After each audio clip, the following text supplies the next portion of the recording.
तर मागील लेक्चरच्या वेळी आपण पॉईंट नंबर 7 बद्दल डिस्कशन करत होतो, जे होते reduction of sentences to logical form. त्यामध्ये आपण rule number 1 to rule number 7 बघितले होते. तर या लेक्चरमध्ये आपण जे काही उरलेले रूल आहेत त्यापैकी साधारण 7 ते 8 रूल कव्हर होतील, तेवढे समजून घेण्याचा प्रयत्न करूया.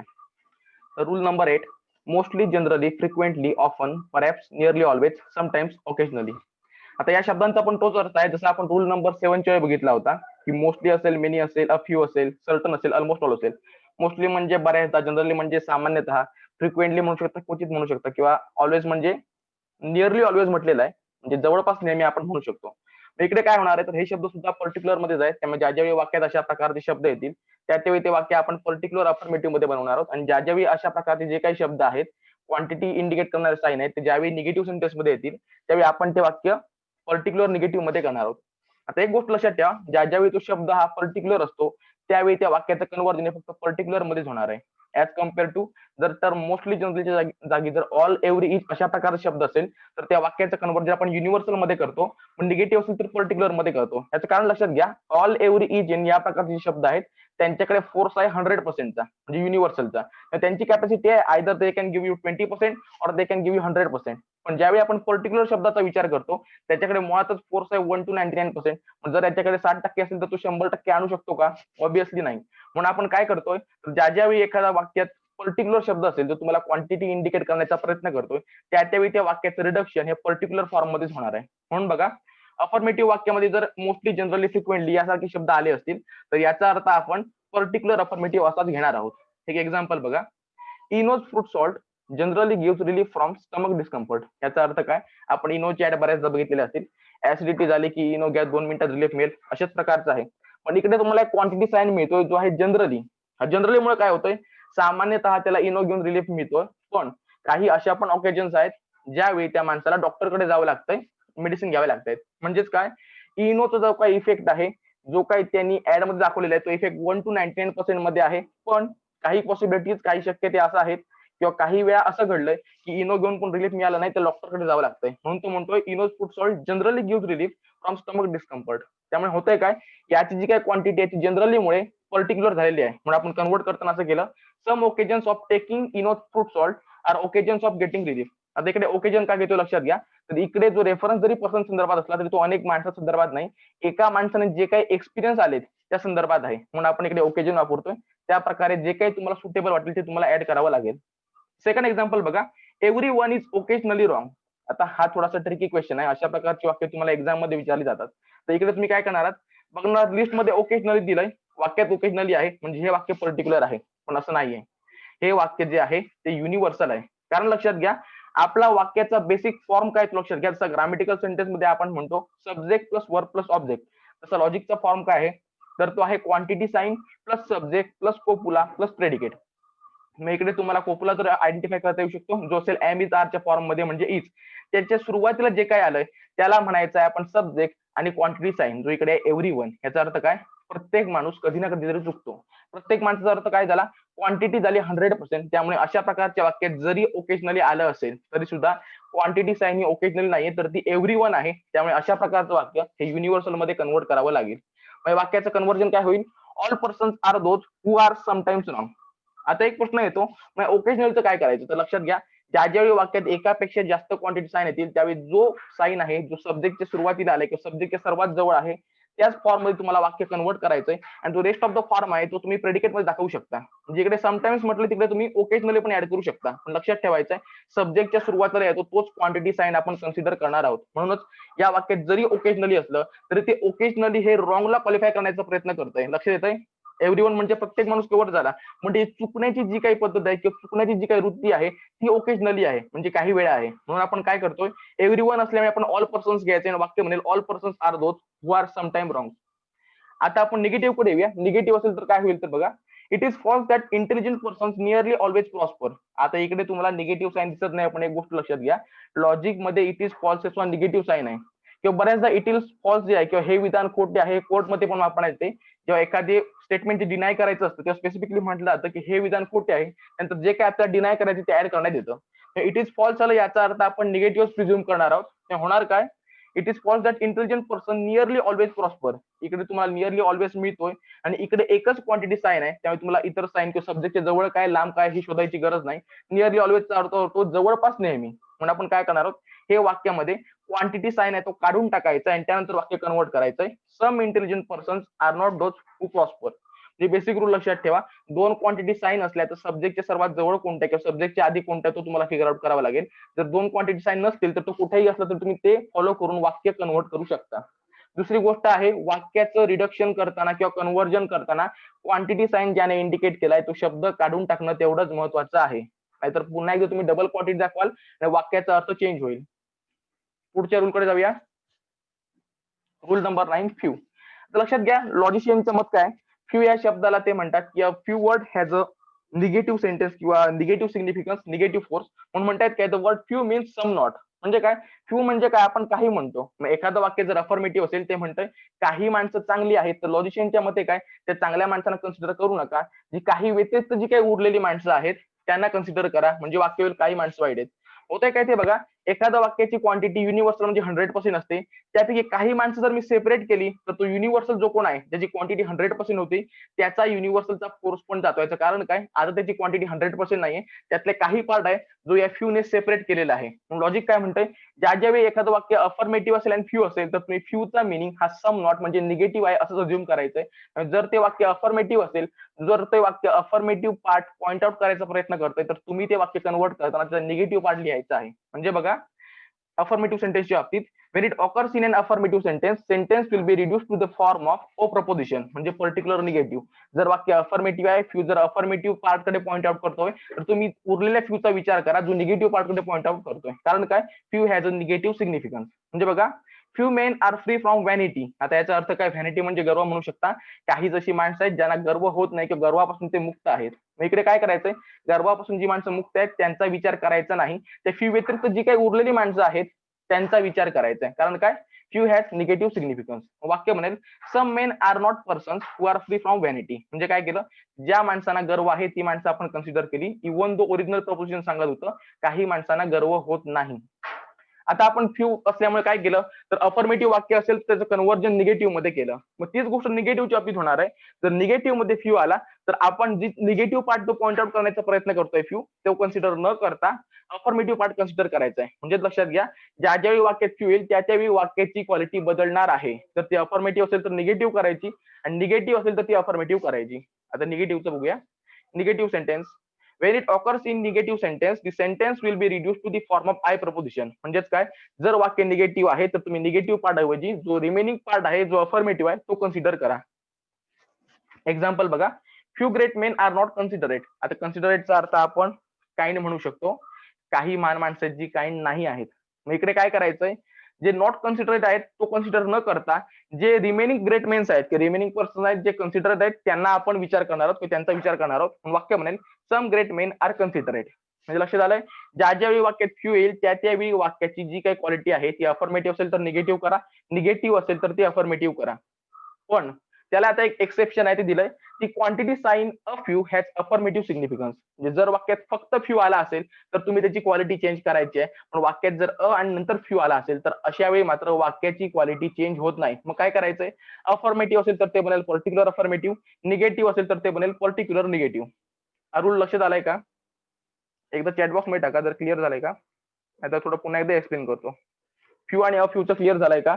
फ्यू असेल तर वाक्याची क्वालिटी चेंज करायची, पण जर अफ्यू असेल तर वाक्याची क्वालिटी कधीही चेंज करायची नाही. ऍज इट इज घ्यायचं. फक्त अफर्मेटिव्ह असेल तर ते बनेल पर्टिक्युलर अफर्मेटिव्ह आणि निगेटिव्ह असेल तर ते बनेल पर्टिक्युलर निगेटिव्ह.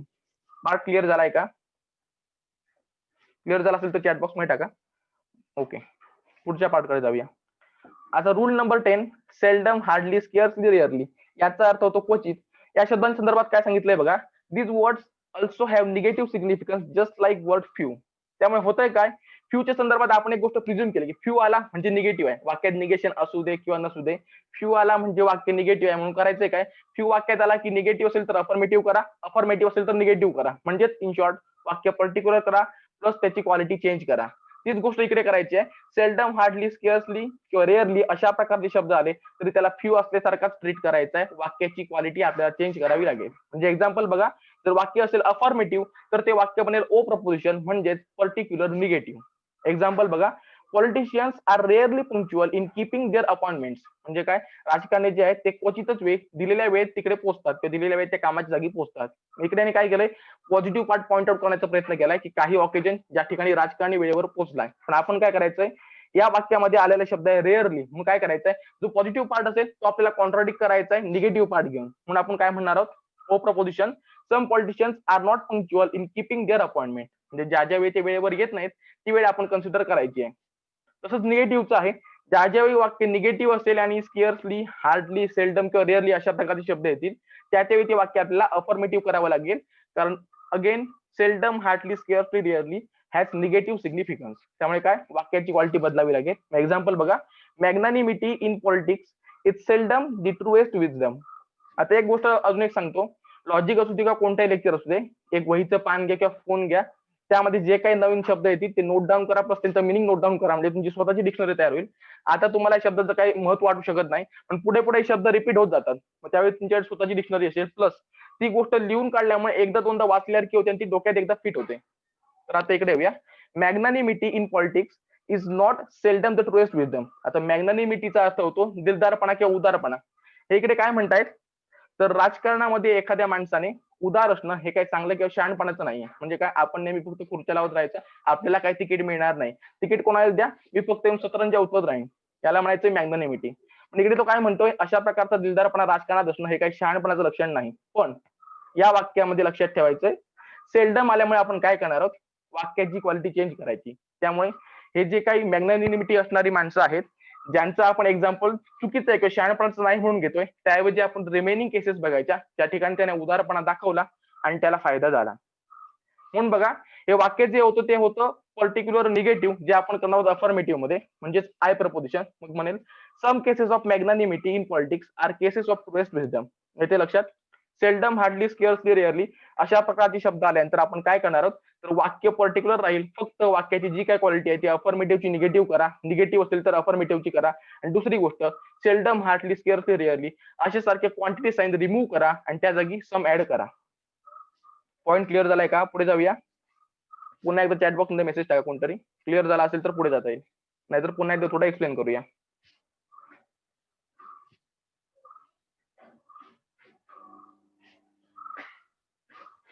हा पॉईंट क्लिअर झालाय का?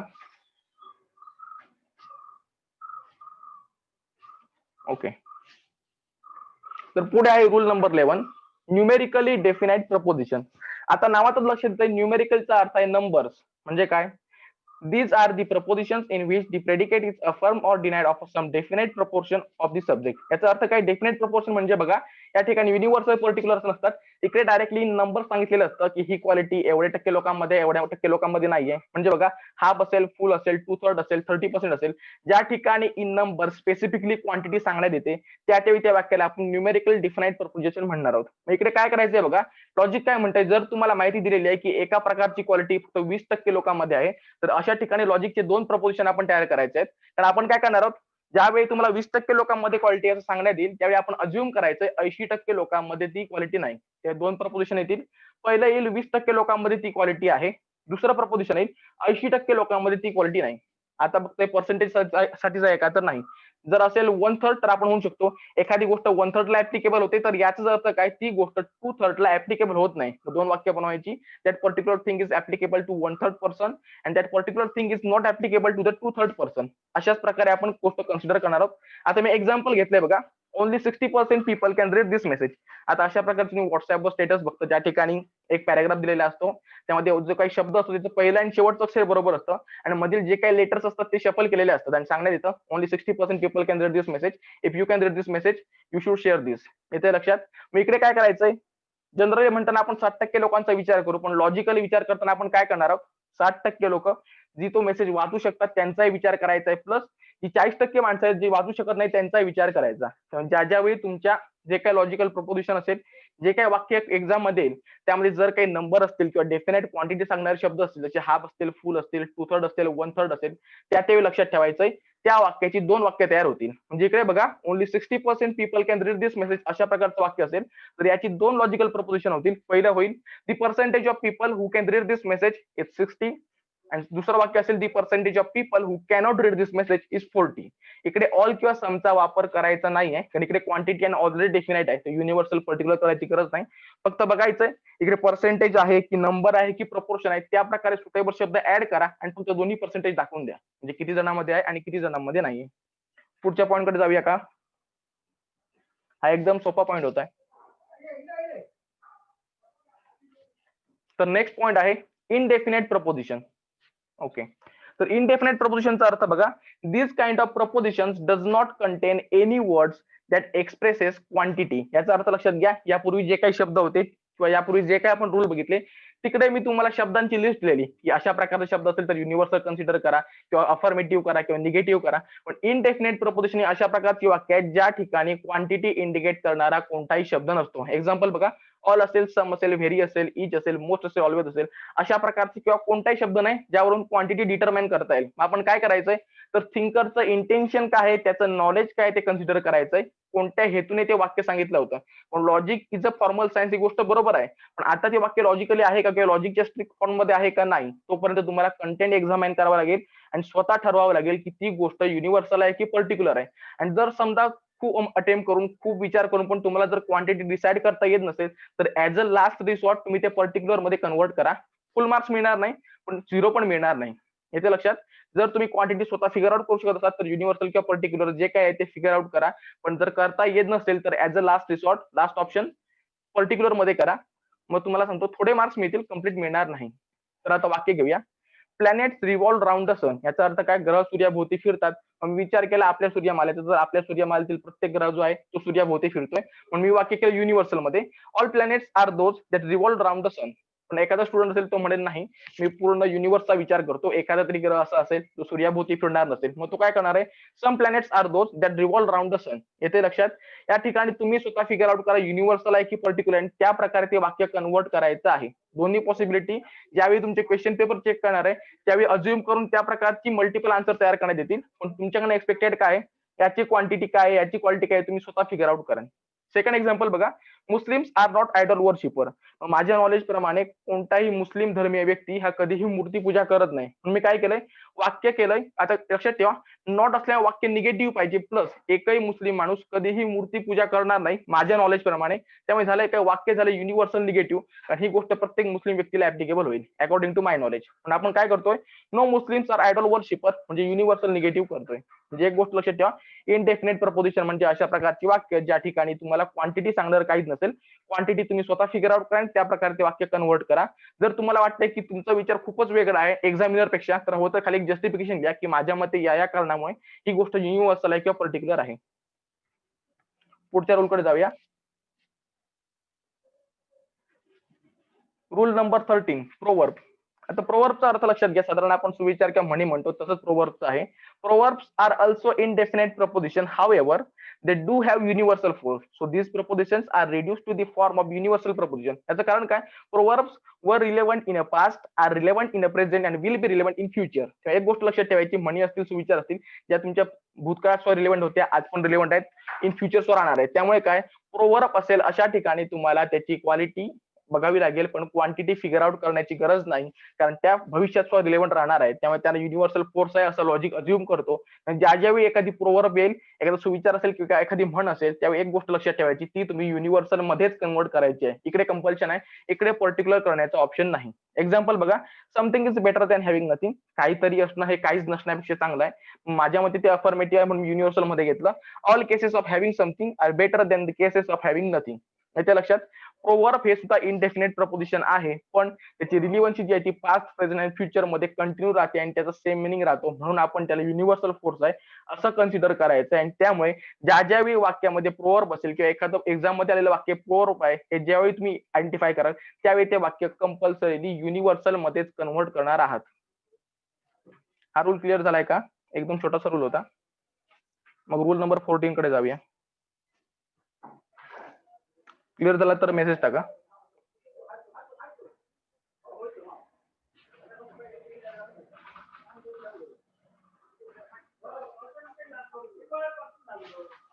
ओके, तर पुढे जाऊया. Multiple quantification. आता अशा प्रकारचं एक वाक्य ऑलरेडी झालेलं आहे. आता इन डिटेल इकडे बघूया. Sometimes the predicate is affirm or denied of the subject under certain limitations. The limitation leads to secondary quantification. When reducing proposition in strict logical form, secondary quantification will form part of the predicate. याचा अर्थ लक्षात घ्या, काही वेळा वाक्यात एकापेक्षा जास्त sine असू शकतात जे क्वांटिटी इंडिकेट करण्याचं काम करतायत. मग करायचं काय, लक्षात घ्या, जो sign closest to the subject आहे किंवा सब्जेक्टच्या सर्वात सुरुवातीला सर्वात जवळ जो साईन आहे तो आपण कन्सिडर करायचा आहे. मग उरलेल्या साईनचं काय करायचंय, तर वाक्याचा अर्थ तर बदलता नाही, पण दुसरा जो काय क्वांटिटी इंडिकेट करणारा साईन आहे त्याला प्रेडिकेट मध्ये घ्यायचंय. म्हणजे काय, क्वांटिटी जी काय आपण फिगर आउट केली ती सब्जेक्ट त्यांचा कोपला ऍड करायचा, त्यानंतर जो काही सेकंडरी आयडेंटिफाय करणारा जो काही साईन असेल तो प्रेडिकेट मध्ये ऍड करून टाकायचा. म्हणजे मिनिंग पण तोच राहील, प्लस आपल्याला हवाय त्या क्वांटिटी मध्ये ती वाक्य कन्व्हर्ट करता येईल. एक्झाम्पल बघा, all men sometimes lose temper. आता इकडे लक्ष देईल, वाक्यामध्ये ऑल पण आहे आणि समटाइम्स पण आहे, बरोबर. समटाइम्सचा अर्थ होतो काही वेळा, ऑलचा अर्थ होतो सर्व माणूस. लक्षात ठेवायचं, इकडे आपण ऑल कन्सिडर करणार आहोत, समटाइम नाही. वाक्य काय म्हणेल, all men are those who lose their temper sometimes. आता आर दोज आपण का वापरले ते लक्षात घ्या. तर आपल्याला कोपुला एम इज आर म्हणजे प्रेझेंट टेन्स मध्ये लागतो, त्यामुळे अशा प्रकारे काहीतरी सुटेबल ऍड करावं लागेल. म्हणून आपण केलंय all men are those who lose their temper sometimes. तिकडे झालं काय ते बघा, दोन क्वांटिटी इंडिकेट करणारे साईन होते, जो आपण आयडेंटिफाय केला तो आपण रिप्लेस केला. आता लक्षात घ्या, ऑल हा क्वांटिटी इंडिकेट करणारा साईन जो आहे तो आपल्या लॉजिकल प्रपोजिशन मध्ये पण ऑलच राहतो आणि रेग्युलर वाक्यात पण ऑल राहतो. त्यामुळे इकडे जर रिप्लेसमेंट झाली तर तुम्ही आयडेंटिफाय करू शकत नाही. पण या ठिकाणी जर एव्हरी असलेला किंवा इच असलेला तर तुमच्या लक्षात आलं असतं की आपण इच काढून टाकला आणि ऑल ऍड केलेला आहे. आणि जो काही रिमेनिंग क्वांटिटी साईन आहे तो आपण ऍज अ प्रेडिकेट मधून घेतलेला आहे. त्यामुळे वाक्यात मध्ये जे काही लॉजिशियनला सांगायचं होतं, जे काही त्याचं इंटेन्शन होतं ते पण आपण मेंटेन केलंय, प्लस वाक्य लॉजिक मध्ये कन्व्हर्ट केलंय. दुसरा एक्झाम्पल बघा, she always order the most expensive item in the menu. याचा अर्थ काय, तिला नेहमी हॉटेलमध्ये गेल्यानंतर सगळ्यात जे काही महाग आहे तेच ऑर्डर करायची सवय आहे. आता इकडे लक्षात घ्या, तुम्ही म्हणाल इकडे तर एकच क्वांटिटी साईन दिसतोय जो आहे ऑलवेज, बरोबर आहे. पण प्रत्यक्षात इकडे दोन क्वांटिटी साईन आहेत, पहिला आहे शी आणि दुसरा आहे ऑलवेज. आता शी हा क्वांटिटी साईन का होऊ शकतो, तर लॉजिकच्या सुरुवातीला ज्यावेळी मी तुम्हाला सांगितलं होतं की quantity sign plus subject plus copula plus predicate, त्याच वेळी सांगितलं होतं की सिंग्युलर प्रपोजिशन जर असेल तर त्याच्या सुरुवातीला ऑल असेल, सम असेल किंवा नो असेल यांचा वापर करायचा नसतो. कारण काय, मी जे काही वाक्य बनवतो किंवा थिंकरने जे काही वाक्य बनवलं ते एका पर्टिक्युलर माणसा संदर्भात आहे. त्याऐवजी जर तुम्ही ऑलचा वापर केला, समचा वापर केला, नोचा वापर केला तर तुम्ही त्या माणसाचा क्लास तयार करताय जी फॉलसी म्हणजे तर्कदोष ठरेल. म्हणून काय करायचंय, शी ऑलवेज ऑर्डर मध्ये शी वर्ड आहे, याचा अर्थ होतोय सिंग्युलर आहे, ती एक लेडी आहे. येते लक्षात. मग आपण काय करायचंय, त्या वाक्यामध्ये शी मेंटेन करावा लागेल, कारण तो रिप्लेस करू शकत नाही, कारण त्या पर्टिक्युलर व्यक्ती संदर्भात आहे. त्या ठिकाणी जर अजून एखादी गोष्ट घेतली तरी पण फॉल्स येऊ शकते. म्हणून करायचं काय, फक्त ऑलवेज हा जो पार्ट आहे तो आपण प्रेडिकेट मध्ये शिफ्ट करायचा आहे आणि शी नंतर कोपुला जो एम इज आरच्या फॉर्म मध्ये मोस्ट सुटेबल जे काय असेल ते ऍड करावं लागेल. म्हणून आपण केलंय, she is a person who always orders the most expensive item in the menu. हा पॉईंट लक्षात आलाय का.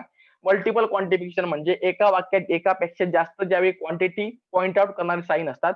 मग इकडे करायचंय काय, सब्जेक्टच्या सुरुवातीला जो काय क्वांटिटी साईन येतो तो आपण कन्सिडर करायचा आहे आणि जो एक्स्ट्रा क्वांटिटी इंडिकेट करणारा साईन आहे त्याला प्रेडिकेट मध्ये ऍड करायचा आहे. क्वांटिटी साईन कोणत्याही प्रकारे असू शकतो आणि स्पेशल जर ते वाक्य सिंग्युलर असेल तर अशा ठिकाणी क्वांटिटी साईन जो फर्स्ट क्वांटिटी साईन आहे तो तुम्हाला वाक्य वाचून लक्षात येणार आहे. तिकडे तुम्हाला स्पेसिफिक शब्द सांगू शकत नाही, याला सिंग्युलर म्हणा, याला म्हणू नका. इकडे शी आलं, पुढे ही येऊ शकेल, कदाचित इट येऊ शकेल.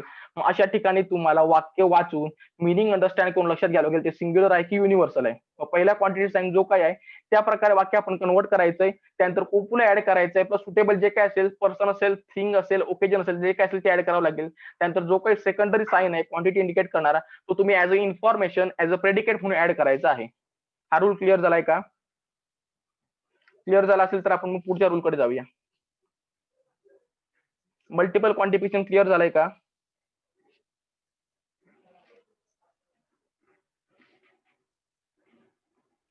ओके, तर नेक्स्ट पॉईंट आहे एक्सक्लुझिव्ह प्रपोजिशन. आता एक्सक्लुझिव्ह साठी एक एक्झाम्पल देतो बघा. जे काही OnePlus मोबाईल असतात त्या संदर्भात आपण ऍड बघतो. Amazon एक्सक्लुझिव्ह, याचा अर्थ काय, OnePlus मोबाईल फक्त Amazon वर मिळेल, Flipkart वर मिळणार नाही. तीच गोष्ट प्रपोजिशनच्या संदर्भात असते. ज्यावेळी वाक्यात ओनली असेल, अलोन असेल, नन बट असेल, नथिंग एल्स बट असेल, त्यावेळी त्या वाक्याला आपण एक्सक्लुझिव्ह प्रपोजिशन म्हणतो. याचा अर्थ काय, an exclusive proposition is one which limits the application of predicate to the subject only. म्हणजे बघा, यापूर्वी युनिव्हर्सल असेल, पर्टिक्युलर असेल, आपण काय म्हणायचो, एकतर ती जी काही क्वालिटी आहे ती क्वालिटी 100% त्या सर्व मेंबर मध्ये असणार आहे, किंवा ती क्वालिटी त्या ग्रुपच्या 1 to 99% मेंबर मध्ये असणार आहे.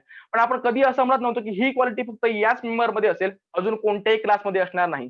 पण एक्सक्लुझिव्ह मध्ये काय होतंय, जी काय आपण क्वालिटी, जी काय ऍट्रिब्यूट काय एबिलिटी सांगतोय, ती आपण रिस्ट्रिक्ट करतोय आपल्या सब्जेक्ट पुरती. याचा अर्थ काय, फक्त माझ्या सब्जेक्ट मध्येच ती क्वालिटी आढळणार, इतर कोणत्याही सब्जेक्ट मध्ये ती क्वालिटी आढळणार नाही. ज्यामुळे आपण जे काही प्रेडिकेट आहे, जी काही इन्फॉर्मेशन आहे, ती ओनली वापरून रिस्ट्रिक्ट करतोय, त्यामुळे याला आपण एक्सक्लुझिव्ह प्रपोजिशन म्हणतो. मग इकडे करायचं काय ते लक्षात घ्या, ज्यावेळी आपण एक्सक्लुझिव्ह प्रपोजिशन मध्ये म्हणतो एखादी क्वालिटी माझ्याच सब्जेक्ट मध्ये आहे, त्यावेळी याचे दोन अर्थ होतात. पहिले होतात की फक्त माझ्या सब्जेक्ट मध्ये ती प्रेडिकेट किंवा ती क्वालिटी आहे, आणि दुसरी होईल माझ्या सब्जेक्ट व्यतिरिक्त इतर कोणामध्येही ती क्वालिटी किंवा ते ऍट्रिब्यूट नाहीये. जसं आपण न्यूमेरिकल मध्ये काय करायचो, म्हणायचो की जर ही गोष्ट फक्त 60% ला ऍप्लिकेबल आहे, तर अशा वेळी आपण लॉजिक मध्ये दोन प्रपोजिशन तयार करायचो. पहिलं असायचं 60% लोक ज्यांना ती गोष्ट ऍप्लिकेबल आहे, दुसरं असायचं 40% पीपल ज्यांना ती गोष्ट ऍप्लिकेबल नाही. एक्सक्लुझिव्ह मध्ये तीच गोष्ट करायची, ती क्वालिटी किंवा ते ऍट्रिब्यूट ज्या व्यक्तीमध्ये आहे किंवा ज्या सब्जेक्ट मध्ये आहे त्याचं एक वाक्य बनेल, प्लस ज्या सब्जेक्ट मध्ये ते ऍट्रिब्यूट ती क्वालिटी नाही आहे त्याचं दुसरं वाक्य बनणार आहे. म्हणजे एक्झाम्पल बघा, ओनली एक्सपर्ट कॅन जज सायंटिफिक मॅटर्स. बरोबर आहे, जे काही सायंटिफिक असेल तो त्या जो कोण एरियाचा जो कोण एक्सपर्ट असेल, जो कोण मास्टर असेल, जो कोण स्कॉलर असेल, तो ती गोष्ट जज करू शकतो. लेमन करू शकत नाही, म्हणजे सामान्य माणूस करू शकत नाही. मित्रांनी काय केलंय, एबिलिटी टू जज सायंटिफिक मॅटर ही रिस्ट्रिक्ट केली आहे त्या एक्सपर्ट संदर्भात. येते लक्षात. त्यामुळे आपण काय करायची, याची दोन वाक्य बनवायची. पहिलं असेल, आता एक गोष्ट अशी ठेवा, एक्सक्लुझिव्ह मध्ये ती गोष्ट 100% त्या सब्जेक्ट संदर्भात अफर्म करण्यात येते, कारण ते सांगतायत काय, जगात ही क्वालिटी फक्त माझ्याच सब्जेक्ट मध्ये असणार आहे. 100% झालंय. होतंय काय, या वाक्याची दोन प्रपोजिशन करताना ती युनिव्हर्सलच ठेवायची आहेत. म्हणजे ती क्वालिटी असणारा सब्जेक्ट हे झालं एक युनिव्हर्सल प्रपोजिशन, आणि ती क्वालिटी शिवाय जे काही रिमेनिंग सब्जेक्ट आहेत त्याचं झालं दुसरं युनिव्हर्सल प्रपोजिशन. म्हणजे लक्षात घ्या, फक्त माझ्या सब्जेक्ट मध्ये ती क्वालिटी आहे हे झालं अफर्मेशन, म्हणते म्हणजे युनिव्हर्सल अफर्मेटिव्ह.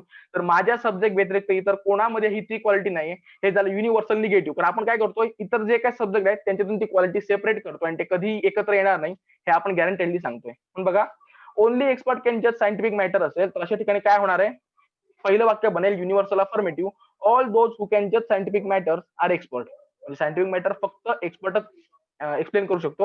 आता इकडे आपण ओनली हा जो क्वांटिटी साइन होता तो काढून टाकलाय, आणि त्या ठिकाणी आपण युनिव्हर्सल अफर्मेटिव्ह आहे म्हणून ऑल ऍड केलेला आहे, plus suitable those who can जज हे ऍड करावं लागेल. दुसरं बघा, आता एक गोष्ट क्लिअर झाली की एक्सपर्ट माणूस असेल तर तोच सायंटिफिक मॅटर जज करू शकतो. मग राहिलं काय, तर एक्सपर्ट व्यतिरिक्त जे काही सब्जेक्ट आहे जे तो मॅटर जज करू शकत नाही. लक्षात त्या लॉजिक मध्ये जर एखाद्या गोष्टीचं निगेशन करायचं असेल, कॉन्ट्राडिक्शन करायचं असेल, तर त्या ठिकाणी मी यापूर्वीच सांगितलं होतं, ज्यावेळी आपण पॉझिटिव्ह आणि निगेटिव्ह टर्म बघितलं होतं त्यावेळी, की एनो एनचा वापर करतो, नॉनचा वापर करतो. तीच गोष्ट इकडे करायची आहे. No non expert are those who can जज सायंटिफिक मॅटर. म्हणजे काय, एखादी व्यक्ती जर एक्सपर्ट नाही तर ती सायंटिफिक मॅटर जज करू शकत नाही.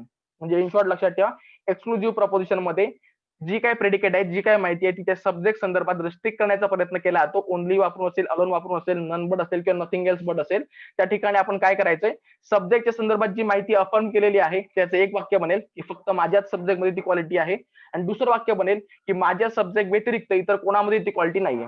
सब्जेक्ट व्यतिरिक्त इतर सब्जेक्ट कशी तयार करायचे, तर फक्त तुमच्या सब्जेक्टला कॉन्ट्राडिक्ट करायचंय, एनो एन म्हणजे नॉन ऍड करून. येते लक्षात, नॉन हे प्रिफिक्स तुम्ही ऍड केलं की तुमचा सब्जेक्ट कॉन्ट्राडिक्ट झाला. मग जे काही तुमच्या इंटेन्शन ऑफ थिंकर मध्ये जो काही सब्जेक्ट होता त्या व्यतिरिक्त जी काही माणसं होती ज्यांच्यामध्ये ती क्वालिटी नाहीये, ती सगळी नॉन लावला की इन्क्लूड झालेली आहे. प्रत्येक गोष्ट लक्षात घ्या, जर वाक्यामध्ये फक्त ओनली असेल, अलोन असेल आणि सब्जेक्ट असेल, तर अशा वेळी आपण मानू शकतो की तो त्या सब्जेक्टला क्वालिफाय करतो आणि एक्सक्लुझिव्ह बनतोय. जिकडे सांगितलंय बघा, when the word only qualify the subject the proposition is exclusive, but if they qualify merely quantity sign the proposition is not exclusive. याचा एक अर्थ लक्षात घ्या, ओनली आणि नंतर सब्जेक्ट असं आलं तर आपण म्हणायचं की तो सब्जेक्टला क्वालिफाय करतोय त्यामुळे तो एक्सक्लुझिव्ह आहे. पण जर ओनली अँड सब्जेक्टच्या मध्ये अजून एक क्वांटिटी साइन आला तर अशा आपण काय म्हणायचंय, तो सब्जेक्टला क्वालिफाय न करता तो क्वांटिटी साइनला क्वालिफाय करतोय. आता कन्फ्युजिंग वाटू शकतो म्हणून एक्झाम्पल बघा, only a few thieves are kind hearted. याचा अर्थ काय, only a few thieves are kind hearted मध्ये ओनली अ थीव्स म्हणजे चोरांना क्वालिफाय न करता अ फ्यू जो क्वांटिटी साईन आहे त्याला क्वालिफाय करतोय. म्हणून आपण काय गृहीत धरायचंय, ओनली फ्यू याचा अर्थ फारच थोडे चोर असे आहेत जे उदार मनाचे आहेत किंवा मोठ्या मनाचे आहेत. येथे गोष्ट लक्षात काय, आता फारच थोडे म्हटल्यामुळे काय झालंय, हे बनलं न्यूमेरिकल प्रपोजिशन. म्हणून आपण करायचंय काय, जर ओनली नंतर अजून एक क्वांटिटी साईन आला तर त्याला as a numerical preposition consider करायचंय. पण फारच थोडे म्हणजे किती तुम्ही सांगू शकता का, 20%, 30%, 40% किंवा 50% नाही. आपण काय करायचंय, शब्द वापरायचे स्मॉल, मीडियम, लार्ज. येते लक्षात, स्मॉल म्हणजे किती कोणी विचारणार आहे का, नाही. आपण काय करायचंय, only a few thieves are kind hearted याचं कन्व्हर्जन करताना ओनली ने फ्यू ला क्वालिफाय केल्यामुळे ऍज अ न्यूमेरिकल प्रपोजिशन म्हणून ट्रीट करायचंय. आणि याची दोन वाक्य बनतील. पहिलं असेल the number of kind thieves is small, आणि दुसरं असेल the number of non kind thieves is not small. येते लक्षात काय केलंय ते, वाक्याच्या सुरुवातीला जर फक्त ओनली अँड सब्जेक्ट असेल तर त्याला आपण एक्सक्लुझिव्ह मानायचं आणि त्या प्रकारेच कन्वर्ट करायचंय. पण जर ओनली अँड सब्जेक्टच्या मध्ये अजून एक जर क्वांटिटी साईन आला असेल तर असे मानायचंय की ओनली या सब्जेक्टला क्वालिफाय न करता त्या मधल्या क्वांटिटी साईनला क्वालिफाय करतोय. अशा वेळी तुम्हाला ऍज अ न्यूमेरिकल प्रपोजिशन ते वाक्य ट्रीट करावं लागेल. पण प्रॉब्लेम एक येतो की न्यूमेरिकल प्रपोजिशन म्हटल्यानंतर तुम्हाला नंबर पाहिजेत. नंबर नाही तर काय करायचं, सुटेबल वर्ड जो काही असेल, हाफ असू शकतो, फुल असू शकतो किंवा स्मॉल असेल, लार्ज असेल, अशा प्रकारच्या शब्दांचा वापर करायचा आहे. एकदा जो शब्द तुम्ही डिसाईड केला स्मॉल, की तो कॉन्ट्राडिक्ट करण्यासाठी काय करायचंय, लॉजिक मध्ये जे करतो नॉट किंवा नॉनचा वापर तोच करायचा की ते वाक्य कॉन्ट्राडिक्ट होईल. म्हणून बघा, only a few thieves are kind hearted अशा प्रकारचं जे काही वाक्य होतं त्याचे आपण दोन वाक्य केली.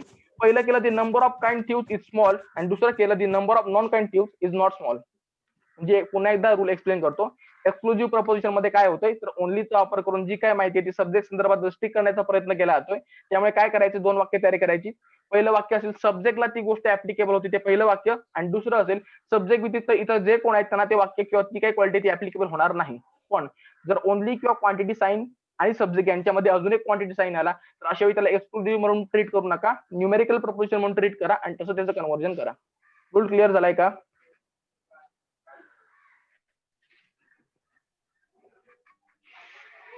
हा रूल क्लिअर झालाय का?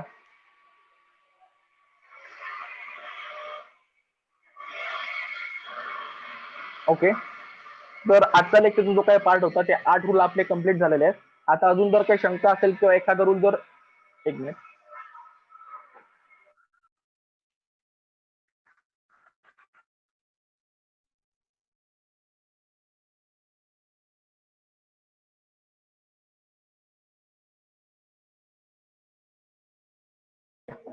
तर आजच्या लेक्चरचा जो काही पार्ट शिकवायचा होता तो कम्प्लीट झालेला आहे. आता नेक्स्ट लेक्चरला अजून साधारण 7-8 रूल राहिले ते कव्हर करण्यात येतील. त्यानंतर हा टॉपिक संपवण्यात येईल. तर एक गोष्ट करा, फक्त आज जे काही रूल शिकवले ते रूल असतील किंवा यापूर्वी जे काही शिकवले ते रूल असतील, यापैकी कोणत्या रूल मध्ये जर शंका असेल तर एकतर चॅट बॉक्स मध्ये टाका, अनम्यूट करून सांगा, किंवा थर्ड ऑप्शन व्हॉट्सअपवर मेसेज करा, तुमच्या शंकांचं निरसन केलं जाईल. अजून काही कोणाला शंका आहेत का? कोणता पार्ट समजला नाही असं असेल तर आता सांगा, नसेल तर मग व्हॉट्सअपवर कळवा.